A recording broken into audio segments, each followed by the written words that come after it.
માથીના શુભ સંદેશમાંથી પાઠ 11મો અધ્યાય કડી 1-24. પોતાના 12 શિષ્યોને સૂચનાઓ આપી રહ્યા એટલે ઈસુ ત્યાંથી યહૂદીઓના ગામોમાં ઉપદેશ આપવા તથા શુભ સંદેશની ઘોષણા કરવા ચાલ્યા ગયા. યોહાને કારાવાસમાં ખ્રિસ્તના કાર્યો વિશે સાંભળ્યું એટલે તેણે પોતાના શિષ્યો મારફતે તેમને પૂછાવ્યું કે જેમનું આગમન થવાનું છે તે આપ જ છો કે અમારે બીજાની રાહ જોવાની છે?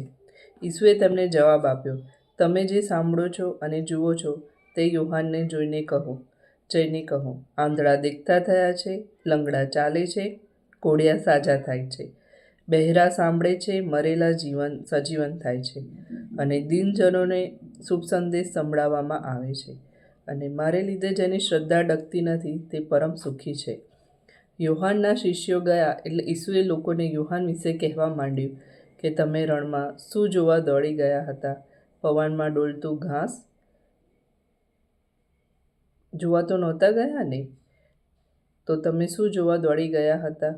મુલાયમ વસ્ત્રો પહેરેલો માણસ?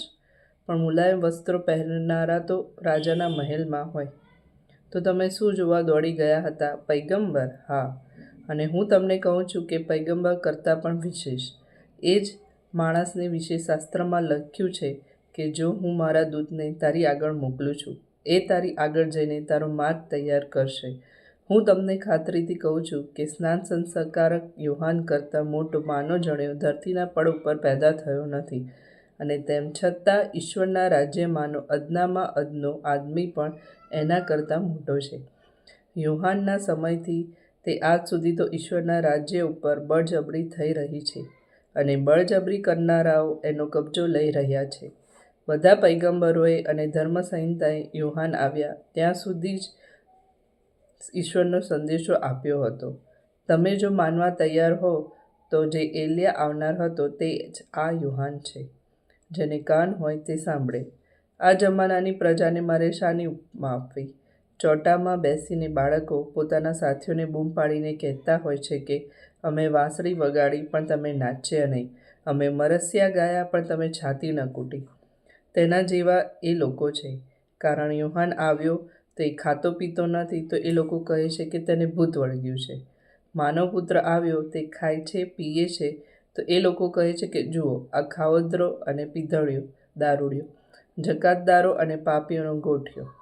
તેમ છતાં ઈશ્વરનું શાણ પણ તેના પરિણામ ઉપરથી જ સાચું ઠર્યું છે. ત્યાર પછી જે શહેરોમાં ઈસુના ઘણા ખરા ચમત્કારો થયા હતા તે શહેરોને તેમણે સખત ઠપકો આપવા માંડ્યો, કારણ તેમનો જીવન પલટો થયો નહોતો.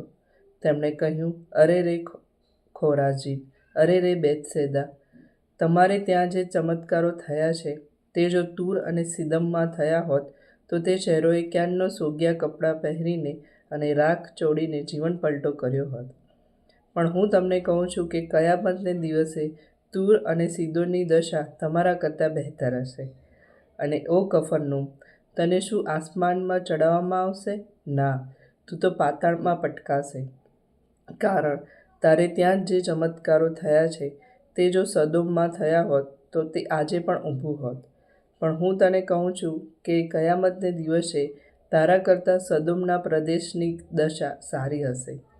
એ વખતે ઈસુ બોલી ઉઠ્યા, હે પિતા, સમસ્ત સૃષ્ટિના માલિક, આ બધી વાતો તે ડાહ્યા અને ચતુર માણસોથી ગુપ્ત રાખી અને બાળકો આગળ પ્રગટ કરી છે. એ માટે હું તારી સ્તુતિ કરું છું. સાચે જ પિતાજી તને એ જ રૂચ્યું.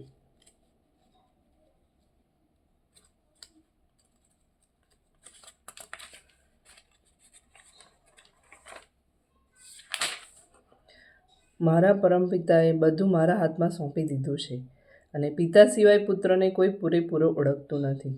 તેમ પિતાને પુત્ર અથવા પુત્ર જેને જણાવવા ઈચ્છે તેના સિવાય કોઈ પૂરેપૂરું પીછાનતું નથી.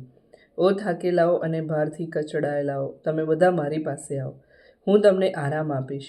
મારી ધૂંસરી ઉઠાવો અને મારા શિષ્ય થાઓ, કારણ હું હૃદયનો રાંક અને નમ્ર છું, અને તમારા જીવનને શાતા વળશે. વળી મારી ધૂંસરી ઉપાડવામાં સહેલી છે અને મારો બોજો હળવો છે.